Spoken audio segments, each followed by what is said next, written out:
Hi, everyone, and welcome to today's live stream. We are kicking off a new exciting competition, which we can't wait to get into in a second. But ahead of that, I just wanted to introduce the team members, Adil and Gabriel, whom I think everyone knows, and a new face, which is Thibaut, has joined us recently to help us on product strategy, and he'll be going into a lot of the guidelines that we prepared for you today.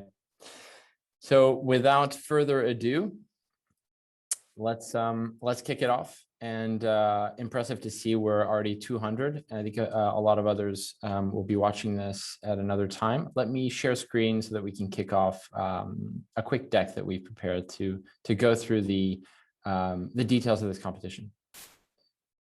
Cool. So before kicking in with the deck, the overview of why we're doing this and what we're including in this competition and why they've come back into what we're doing is here. And then we're going to go into each step of the way with the participants, so with Thibaut, with Gabriel, with Adil, to take you through some of the things we thought were important for you to know before getting started. So the first one is that this is a great timing for kicking off a competition. It turns out that historically in summer months, studios, publishers, everyone tends to be a little bit less active, whereas the market itself is generally less competitive in terms of CPIs. So it's a great time to start thinking, what do I want to prototype over the summer? What do I want to launch in July, August? And how am I going to get there? And we've been asking that question a lot ourselves. It turns out that one of the key things that to bear in mind is that there is one proven mechanic that we've seen over and over again through the years, but also as a current trend on social media, and that's growth. And we'll be going through what we mean by that in a second. But that's one thing we think can be a real driver for what you guys, how you're ideating in general, across genres, across types of games, really thinking about that core mechanic as a driver of ideas across genres, across themes. And then we're going to go into the guidelines that we feel are really important to bear in mind as you're crafting games across genres off of that mechanic. We've also prepared some researched inspirations that we feel will, for some of you, help you accelerate the idea process and really ideate in a relevant place. We will go through those as a high level today as an overview. And after the live stream, we'll also be sharing some deep dives into each of these 5 inspirations with more backup data and with videos prepared by the rest of the team for you guys. Then we will be going over what's in it for you. So what are the big prizes that you can get at the end of this competition or whenever you manage to crack it during the competition. And to be clear, those prizes are over and beyond the publishing agreements that you currently have in place or will have by the time you launch. And the final, but not least of which important feature of the competition is the types of resources that we're now putting towards obviously your launch games as usual, but also some of your prototypes. And I'll be going into that at the end of this press. But before I do that, let's go into it, and I'll pass the mic to Thibaut. Thanks a lot, Alexander. So first of all, I'm very happy to meet you all today. Very nice to have joined Voodoo recently.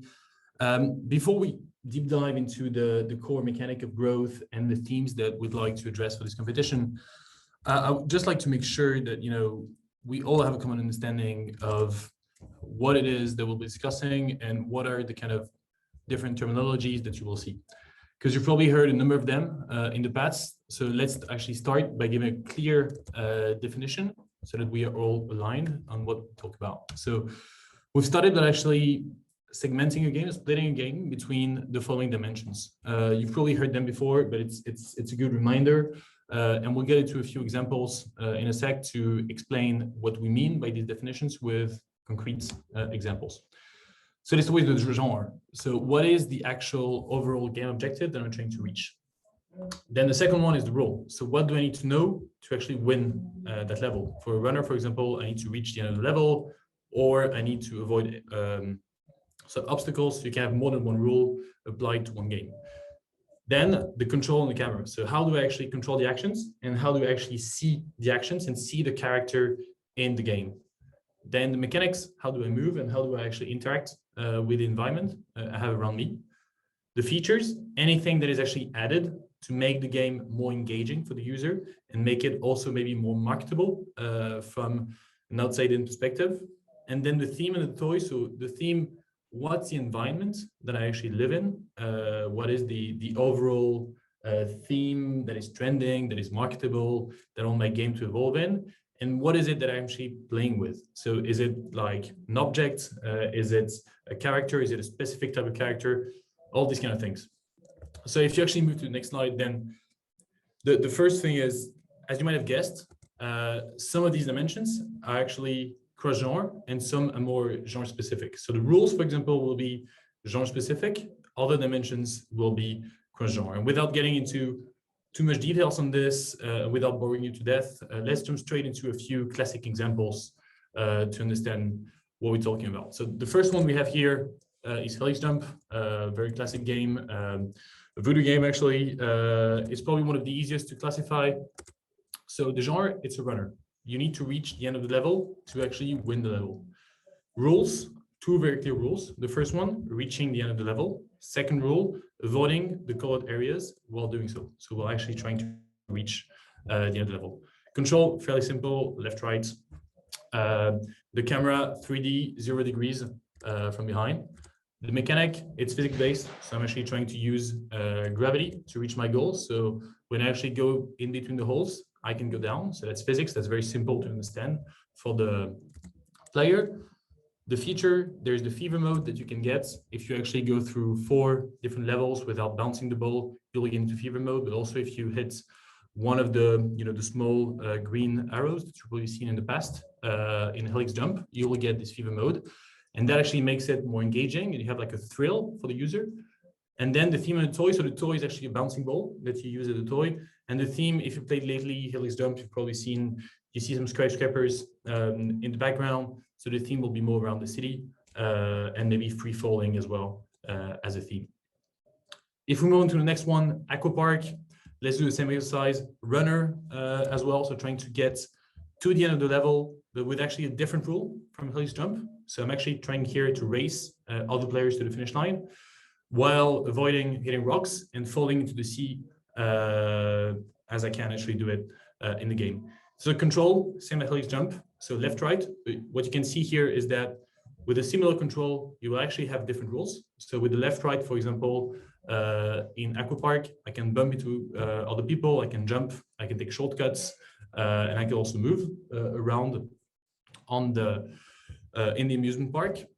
In terms of mechanics, fairly simple, sliding down the pipe, taking shortcuts to actually get to other places and be able to win the race before the opponents. In terms of features, what we actually added, there's an IO component to it. So you can actually fight a race against other bot players, which makes it way more engaging and more competitive for the player, but also accelerators like you've seen in Helix Jump. And finally, theme and toy. So the theme is around water sports, it's in amusement parks, and the toy is actually a small character. It's like a human that you can see, and that's the kind of toy that we're actually using. And last but not least, bounce and collect. Here, it's more of a puzzle. Why is it a puzzle? Because I need to solve a problem. What is the problem that's in the rule? So the rule is actually to reach the minimum score. The minimum score is 50, and then it's to score as fast as possible. In terms of control, same control as the others, left, right, but as you see, it's a different genre. So it's actually cross-genre, this kind of control, left, right, that I can use. Same with tap, actually. Camera, it's 3D, but it's kind of basic 3D as you usually have in the puzzle genre. 0 degree as well. Mechanics, same as Helix Jump. I'm using physics, I'm using gravity. So when I actually let the ball go, it goes down. I also use an exponential growth mechanic. So I use this kind of growth mechanism, and Gabriel will take you through more of the growth mechanisms in a minute. Features, you have multipliers that are very satisfying for the user. You can see them multiply, and that's the exponential part of it. but also a leaderboard at the end to actually increase the challenge for the user, to make sure that he wants to be in the top 5% of the players, for example, which increases retention. And then the toy bouncing ball, like in Helix Jump, and the theme is more like party cups and these kind of things. But the theme is secondary in this kind of game. So you might be asking yourself, why are we actually presenting this? Well, the reason why we're presenting this is to all have a clear alignment on what we're going to build together in this competition. So the genre, you can use any genre that you want. That's completely free. The rules, you can use any rules that you want as well. The control, we've listed a few, but as you can see, that's quite free because that's basically an exhaustive view of all the controls that exist in hyper-casual. So there's the left, right, of course, joystick, tap and hold, draw, camera, 3D, especially for runners. You know our religion on this. We always recommend 3D on runners, and we also recommend it on other genre. Mechanics will actually be showing any kind of growth and trying to use growth as a core mechanic of the game.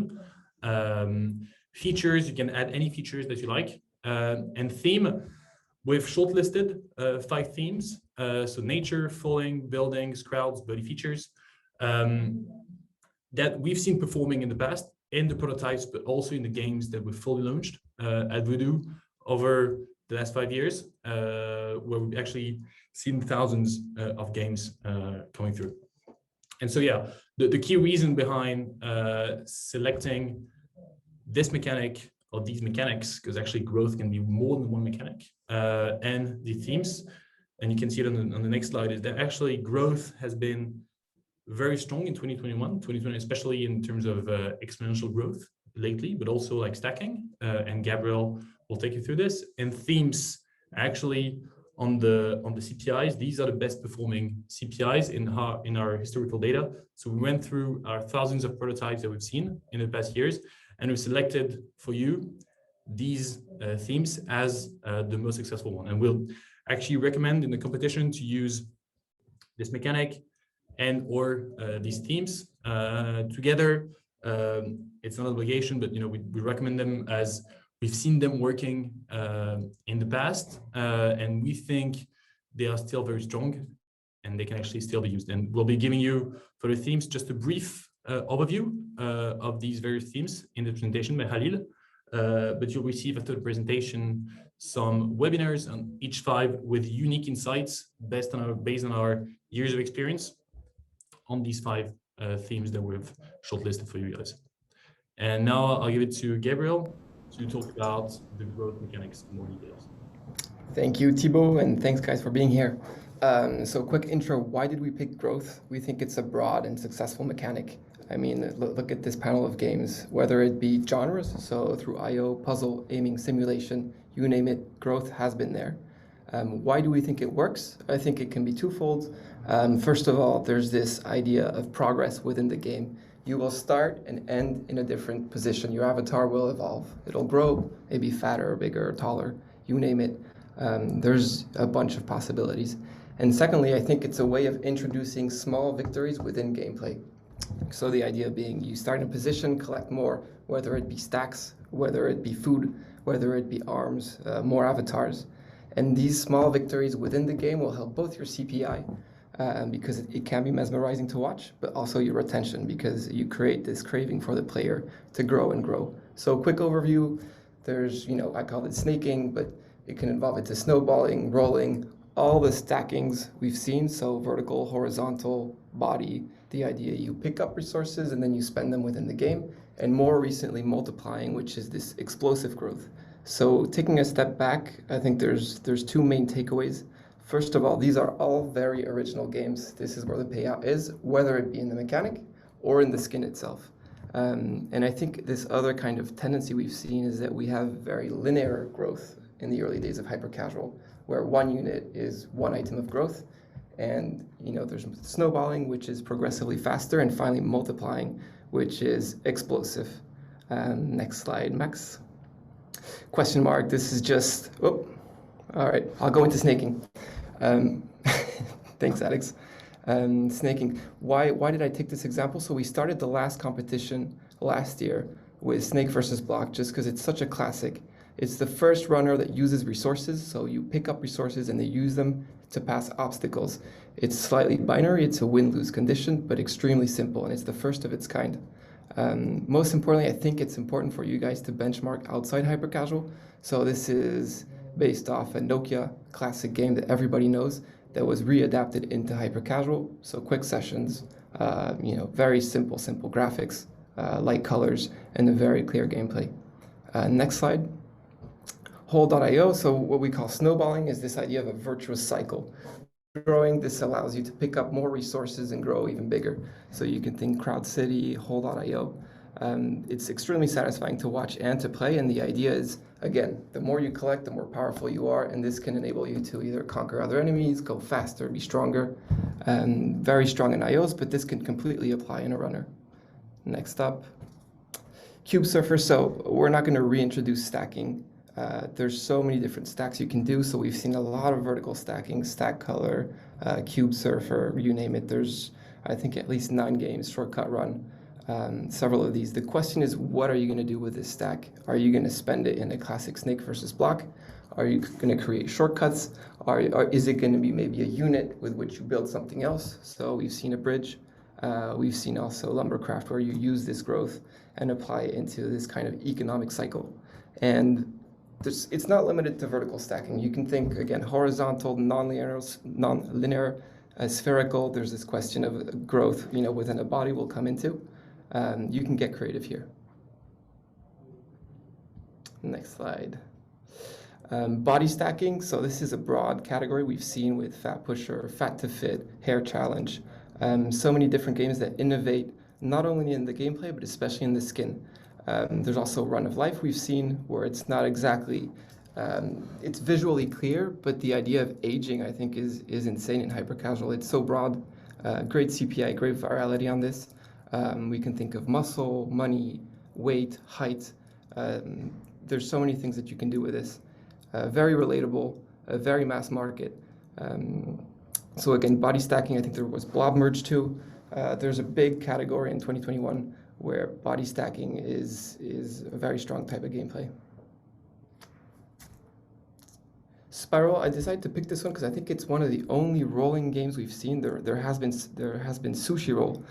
Spiral was extremely new for its time, so inspired by ASMR videos, and we'll get into the inspirations later. Very simple controls, tap and hold, but a lot of outputs because you tap to collect and you release to throw that projectile using a lot of physics. And maybe a small learning from Spiral is that this game started with 3 lanes and we dumbed it out into 1. So just keeping it simple, keeping it clear is going to pay out both for CPI and retention. And I think there's a last example. So this is a trend we've noticed in 2021 with bounce and collect, but also mob control, push balls or balls duel. This idea of a portal where you multiply your items. So this allows several things. I mean, first of all, this is this explosive growth or exponential we've seen. Extremely rewarding to watch. I mean, if you've played Bounce and Collect, the feeling you get dropping these beads into the multipliers is extremely addictive. Growth becomes the end goal in most of these, so just the bigger the better. You're not actually spending the resources, but you can mix and match these rules with previous mechanics we've seen, whether it be gates, whether it be size, whether it be height. This is kind of a trend we've seen lately, but it doesn't mean it's over. I think you can still combine these with all the mechanics we've seen and create your own.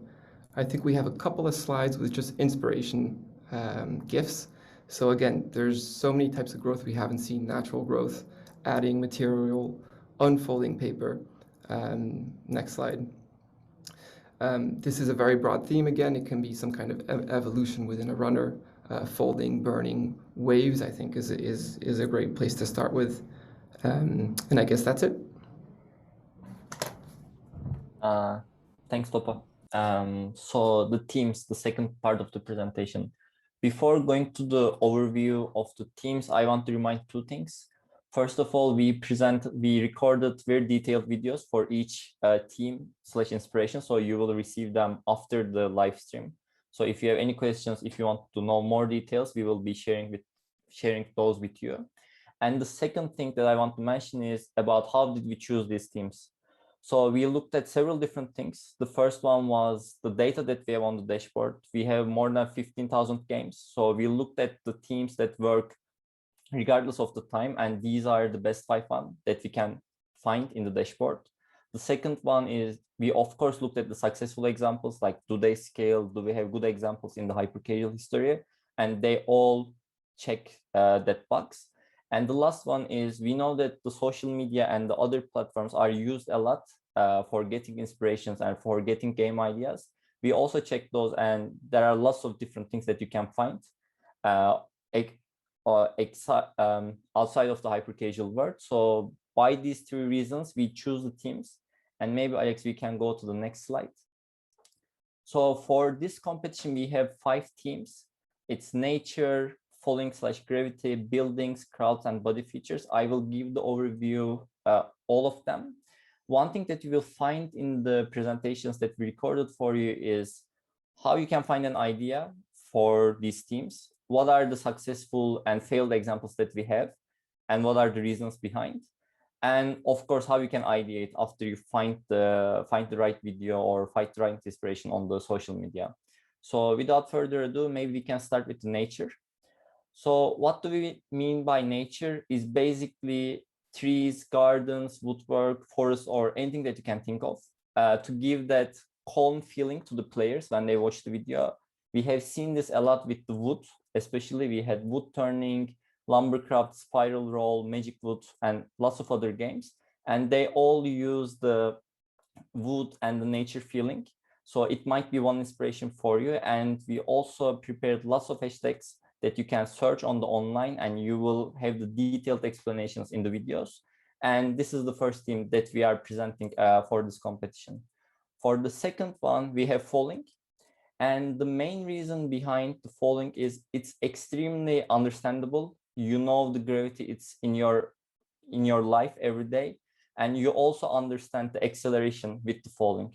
So it's very easy to grasp, and we have lots of successful games with the Falling, like Helix Jump, Aqua Park, or Dune. These are just a few examples. And you can have lots of different ideas. It might come from the falling, height, skydiving, or the fail videos that you can find on YouTube, especially. And we also listed them, and you can find them in the recorded presentations. And the third one that we have for you today is the buildings. The buildings and the cities and the construction are used a lot in hyper-casual. So we have Crowdcity, Roof Rails, Push 'em All, Hold.io, even Demolish.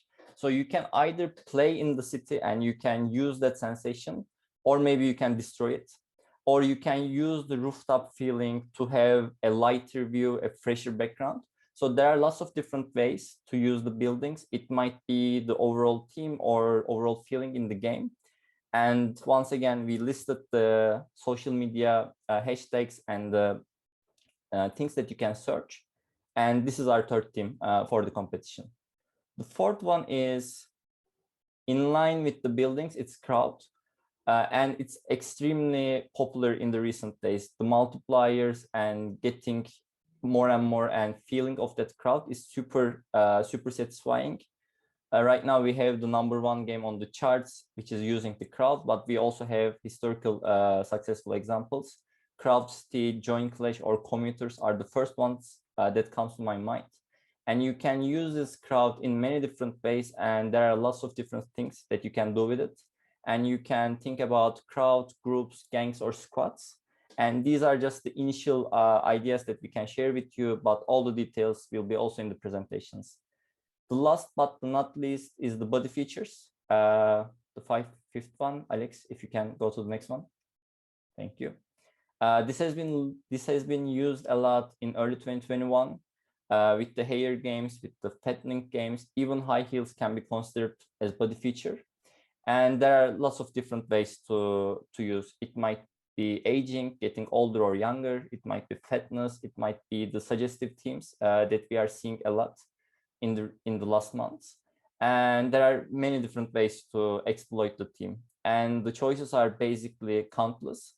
And you will find lots of ideation techniques and hashtags in the presentations. And this is our fifth theme for the competition. And just to wrap up the inspirations, I will also talk about how we can use these themes and how we can find the right game ideas and what should be the right way to ideate and think. And the first step is to explore. You need to look into hyper-casual and also outside the hyper-casual to find the inspirations. And there are lots of platforms that you can use. TikTok, Snapchat, Instagram, Pinterest, YouTube are just few of them. You can also go to Twitch, Twitter, Reddit. You can look basically anywhere. And few things that we can recommend today is it's really important to spend some time in these platforms. It might be 30 minutes, 45 minutes, or maybe an hour every day. Just look at them, search for the ideas, and try to be inspired from this. And the main reason behind this is first, you can create a habit. Alex, can we still stay in the previous one? Okay, thank you. You can create a habit of this exploration. And the second one is these platforms have really good AI algorithms. So the more you search, the better things it will show you. And you will eventually find the right inspiration that you are looking for. So it's extremely important to spend time on these ones. And now the second one, after you find the inspiration that you looked for, you need to ideate and you need to gamify the idea that you found. So in this one, there are two things that you can do, and we need to ask ourselves a few questions. The first one is, after you find the video, what did you like in this video the most? What's the unique selling point? Is it frustrating or is it satisfying? Or how can I use this feeling into the game? And maybe the second one, is it unique enough or has it been used previously in the hyper-casual games? And what are the people's reactions? Do they comment? What do they write? And how do they feel about these videos? And these three questions will give you the overall idea about the video and how to use it in the games. And the second place will be to gamify it. And in this one, you need to think, what's the best genre for this game? If there is a dynamic camera, maybe runners are the best. If there's a static camera, maybe you need to go for puzzle or a more static gameplay. And after you find the genre, you also need to think about the classic gameplays that we have and the classic and proven mechanics that you can use for this video. And if you can find a good team, if you can find the good rules and the good mechanics, you will probably have a really good idea to prototype. Of course, it needs to have the rhythm and the depth, as we always talked about. So these are the important questions to answer. And the last thing that I want to mention is, and we have seen this a lot in this feminine trend in early 2021, the overall idea and the team and the game needs to make sense altogether. So finding a good video doesn't mean that you will have a good game if it doesn't make sense. We have seen lots of bad examples about the feminine teams. I think you also know about them. The overall structure and the overall idea and the gamification needs to make sense together. And if we can check all these boxes, it means that we have a good idea in our hands and all we need to do is to prototype. And that's the overall view of the teams. And I will give the mic back to Alex to explain the prizes. Thanks, guys. That's really great as a full overview of the inspirations. And just as a reminder of what I was saying at the beginning, try not to be too worried that there's a lot of information here. Fundamentally, this is similar to previous competitions that you've had, where basically we have one overarching guideline. In this case, it's mechanic driven with growth. There's a set of guidelines that are meant to help you find proven in-game, whether it's controls, cameras, whatever. And we've also prepared a set of inspirations that are meant to help you find ideas. And it may be that you find fantastic ideas on your own and you feel that they're maybe tangential or slightly outside of the scope of some of these inspirations. And that's ultimately okay. I mean, with these prizes, what we will do is we'll be flexible as usual. Games that are launched and confirmed will earn a $200,000 minimum guarantee payment above and beyond your existing publishing agreement as soon as confirmation is reached. You'll, in addition, before that, receive, for those who have launched games and confirmed them, and as well as those who are just successful to some degree with their prototypes, you'll receive $10,000 for any game hitting the KPIs that are mentioned on the slide, whether it's on Android or on iOS. If you hit these numbers, you're getting 10K. There's no cap on any of the prizes that we're providing. So there's no clear winner. We would expect multiple winners on each of these lines as usual. And then the final prize, which is more unusual for us, is a very significant referral prize. So anyone that you know could be interested in this competition or interested in working with Voodoo, frankly, if they launch and confirm a game during the competition, afterwards, 2021, 2022, it doesn't matter. If you are referring them into our ecosystem, this is what they get. This is what you get upon confirmation of their games, $50,000. It is above and beyond what their publishing agreement will look like as well. So these three prizes are meant to show how much conviction we have in the timing of this competition, the content of this competition, the inspirations that we provide as well, and also to further put our money where our mouth is. We wanted to increase the resources available to you as a studio. One thing that we found is that the market is difficult, in the sense that iOS 14 has hit us, and there's heightened competition for some studios out there. But the truth is, fundamentally, the demand for hyper-casual games is very, very healthy. And if we can serve that market with you guys and continue to grow with you, then we've managed to put you before the rest of the curve.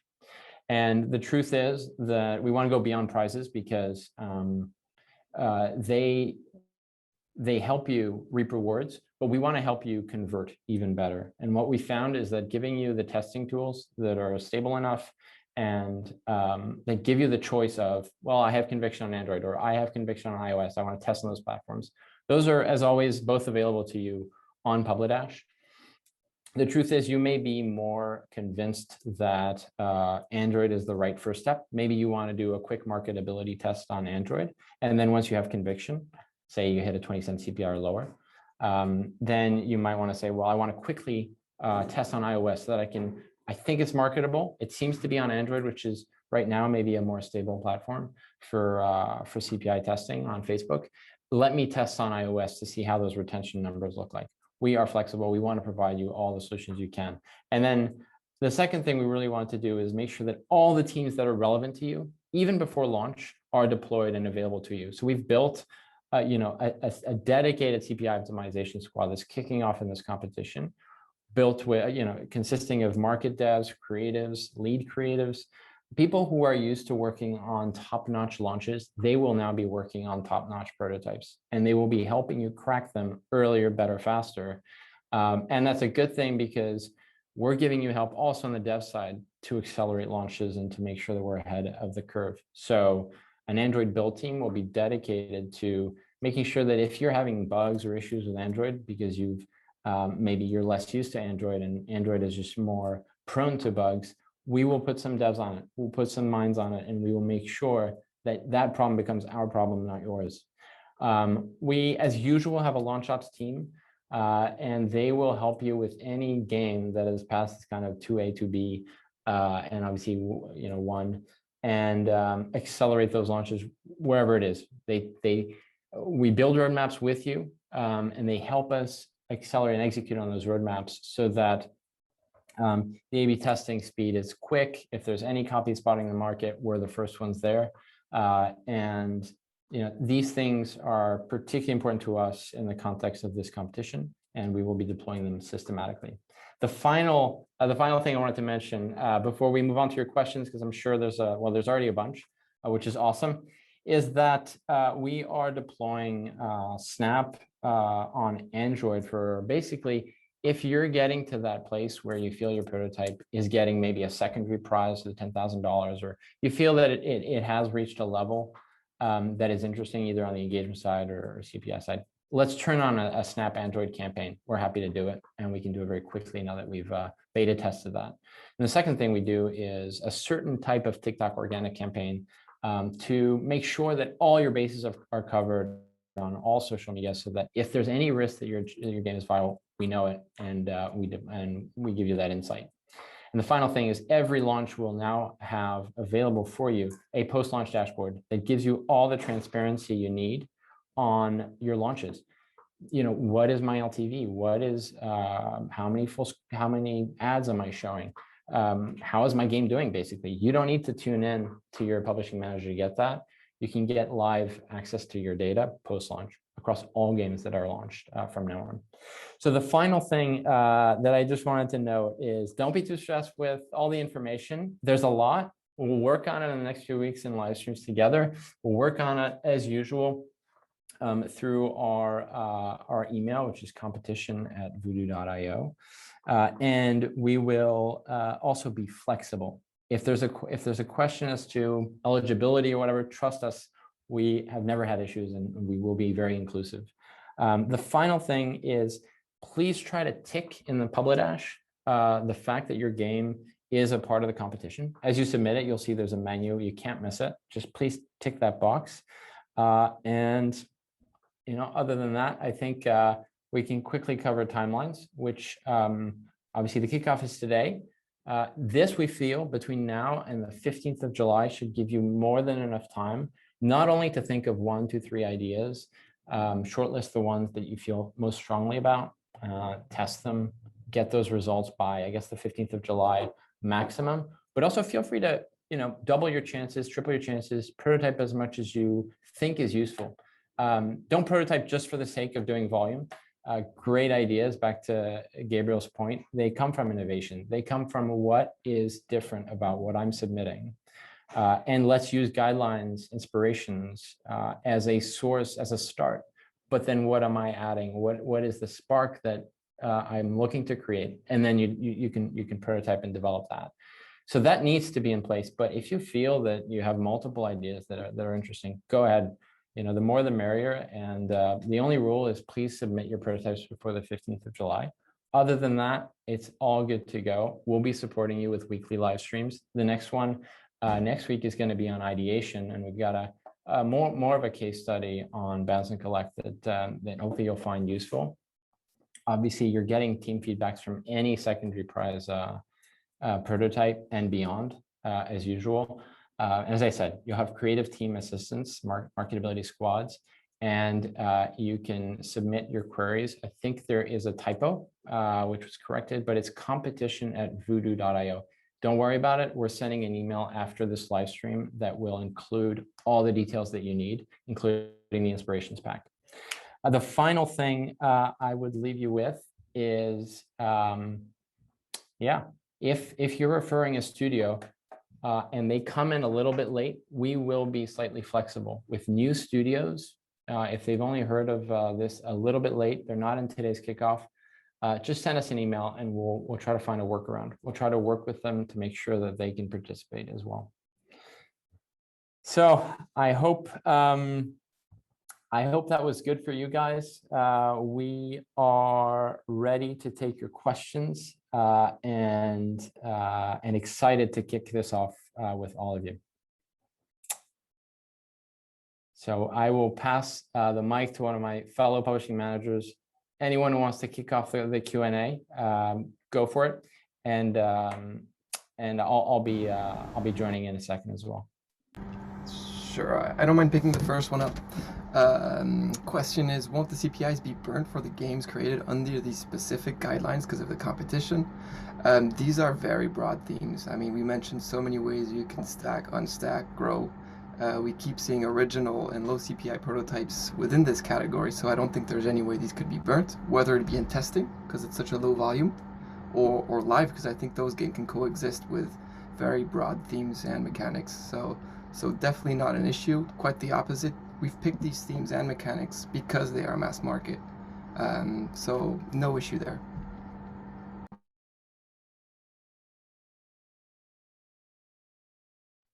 Maybe I can take the next one. It's a question from Ömer. Can we release the same game on both platforms at the same time, iOS and Android? The answer is yes, you can. But maybe it might be a bit too time consuming to release the same game on the both platforms. But if it's the thing that you want to do, and if you want to see the numbers on the both platforms, you are able to test on the both platforms at the same time. So no problems on that. Cool. I'll pick up on a couple. Actually, it's interesting because a lot of these questions are very technical based, which shows we need to pick a bunch of these up.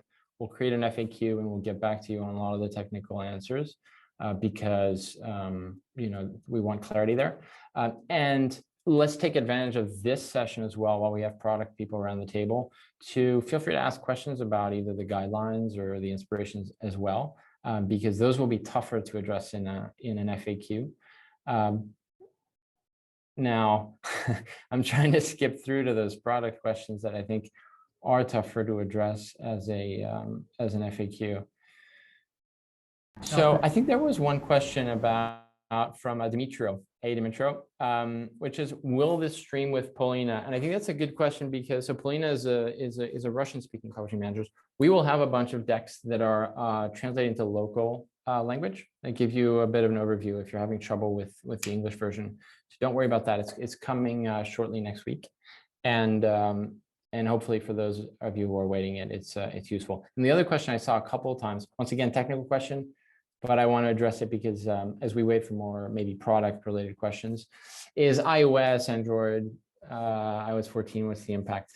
It comes down to the availability of testing mediums. So we've been encouraging Android quite a bit. It turns out that we do get proper readings on both platforms. But that some of our studios, as I mentioned, they like to test on Android first to get a quick marketability reading. It comes down to how comfortable you are developing on Android. If you feel that it's going to add 2 weeks to your development cycle, maybe it's not for you. If you think you can do something quick and dirty to test out the marketability and then move on to iOS potentially to look at engagement, then that's the way forward as well. We'll be providing more information because it is a technical question, but that would be my quick advice.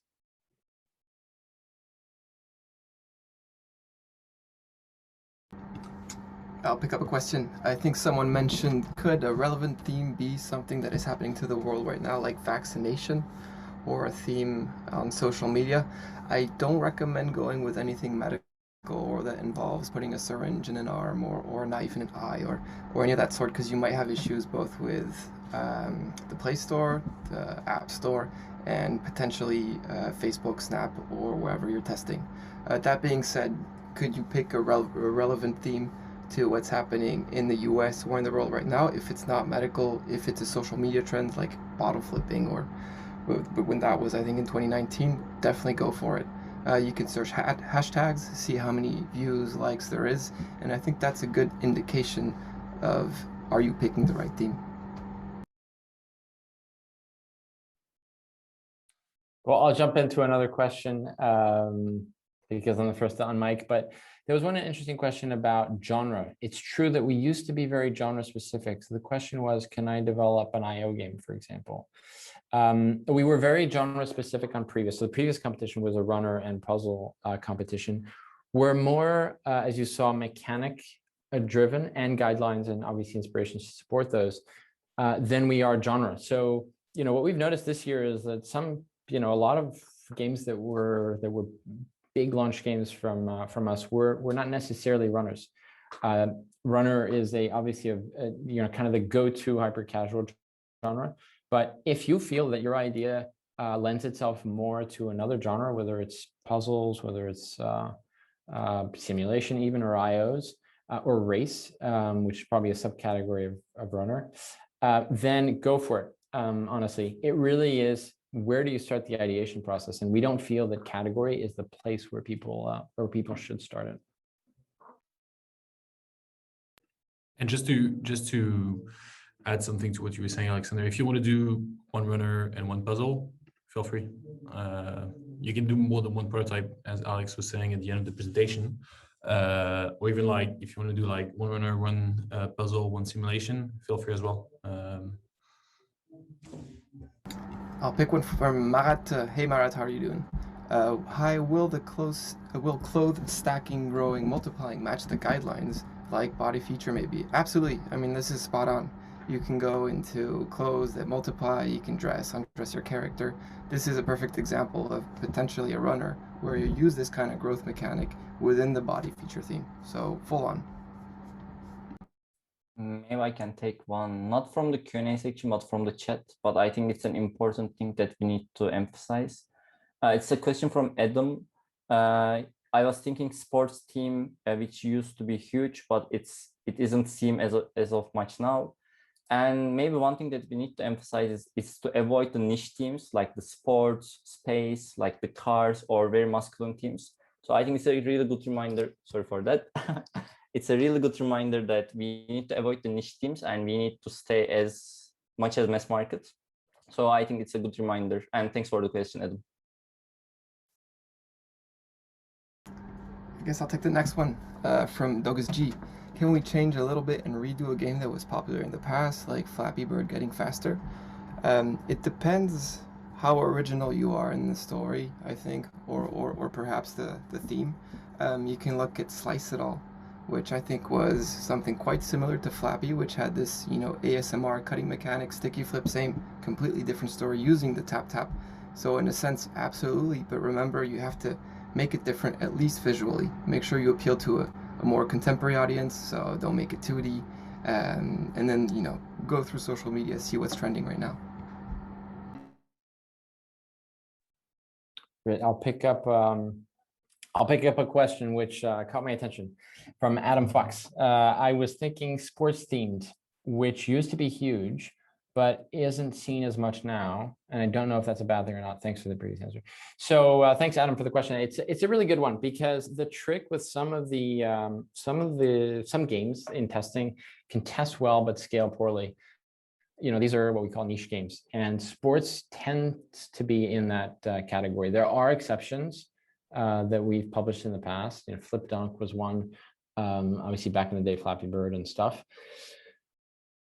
Crazy Kick, but these games tend to be the sports theme aspect of them tends to be less pronounced, and what drives their marketability is more of the core mechanic. And what we found actually is the games that you don't see, the games that don't scale but that still test, a lot of them have a niche, meaning they're either catering to a specific sport or they're catering to automobiles or there's a set of niche types of prototypes, and we can actually, as a part of our ideation live stream next week, what we can do is an exhaustive list of the niched areas that we've seen over the years. They tend to come back, and it really saves you a lot of trouble to avoid them. So my short answer to your question, Adam, would be no. Don't try to avoid sports. Even good games like Catch and Shoot, which are slightly niched, slightly sports themes because the object that you're throwing around is a football. Even those games tend to scale with difficulty as opposed to games that are clear of a niche and just automatically mass market. I'll pick up maybe a last one. I mean, there's one question I'd like to answer, which is, could we use typing controls for such kind of games? So, I mean, you could defend typing is some sort of tapping. That being said, I really don't recommend going with this type of unusual control, like shouting to your phone. I think that was a trend at some point. Typing is very uncomfortable. We've tested a lot, had, I think, Type Run, which was, kind of a test, but getting retention on this type of control is truly impossible, so not a recommend. There's a question about how about using gross dirty theme? Do we actually recommend it?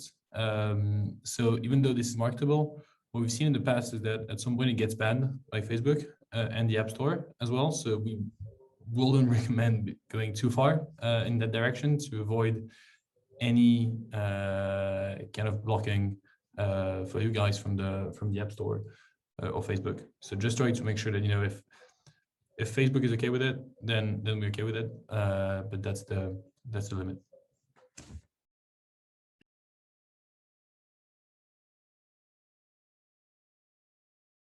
I may pick up another technical question that I've seen a little bit on the chat, not the Q&A, but the chat, which is a lot about recoupability and how do the prizes work. my advice would be, so the different prizes work in different ways. Minimum guarantee doesn't mean that, we take away from your payouts, your kickoff payouts. You will get, let's say you're on on a standard publishing agreement, which is in most cases, what you guys have. The 200K that you get initially on confirmation, in addition to that, you'll get 200K. So what is that your fixed amounts become 400, not 200. The impact will be on the subsequent bonus payments, because as you know, all our big hits with you guys, basically you're looking at an average payout over $1 million. So yes, there is a recoupability off of bonus payments, but we're doubling the upfront fixed guaranteed payments. And on all the other prizes, they come in addition, right? The referral 50K, that comes in addition, uncapped. The secondary prizes, the 10K per protos, that comes uncapped. There was also a question on if I just missed the secondary prize, do I get access to the other teams you mentioned? You can. It will come down to what the global picture is. If we feel that your game has a chance of becoming a big hit, we will put every resource that we can on it. And that's regardless of whether you're 1 cent above on one KPI and you're 10% points retention above on another. So hopefully that helps a little bit.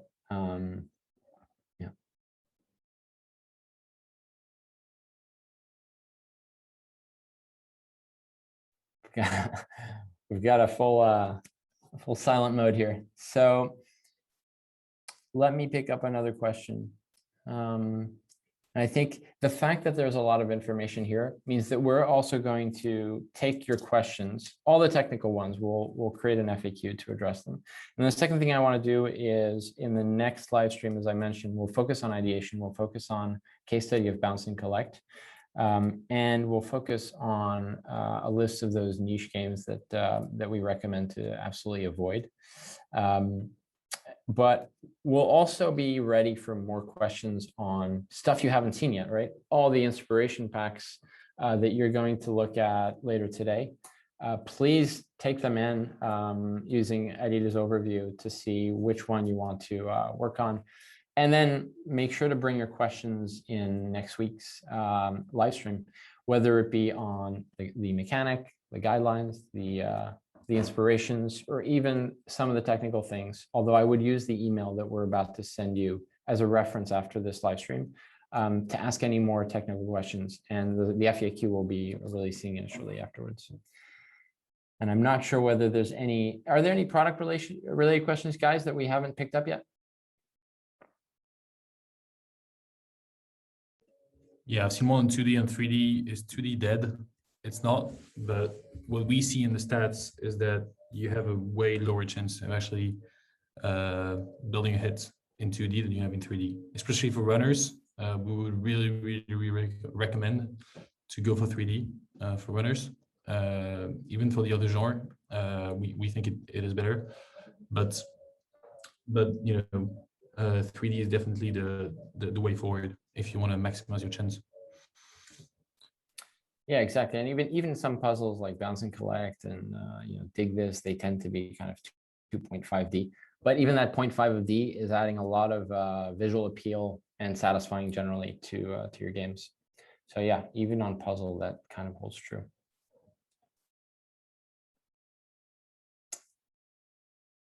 Alrighty, well, Adil, Gab, you guys are good? All set. I think we're ready to wrap. Yeah. All right. Well, thanks everyone for sticking along. Once again, I just want to reiterate the importance of the timing of this. We've had this in mind for a little while. The importance of the dates and the timings is something that we've had the chance to launch a fair amount of games, test a fair amount of games in the past. And this period is particularly good for doing those things. So, if you're able to participate actively in this competition, whether you're submitting 1 or 10 prototypes, we would really encourage you to get on board with the timings that are really designed to help you have an edge on the market. And we'll be there every step of the way. Every week we'll give you guys an update, some new insights, and hopefully we'll follow the cycle of where you're at in your own game production try to help you out every step of the way. With that said, we'll see you guys later, and please look out for the email in your inbox in the next 2-3 hours. Back up, back up. You guys. Bye.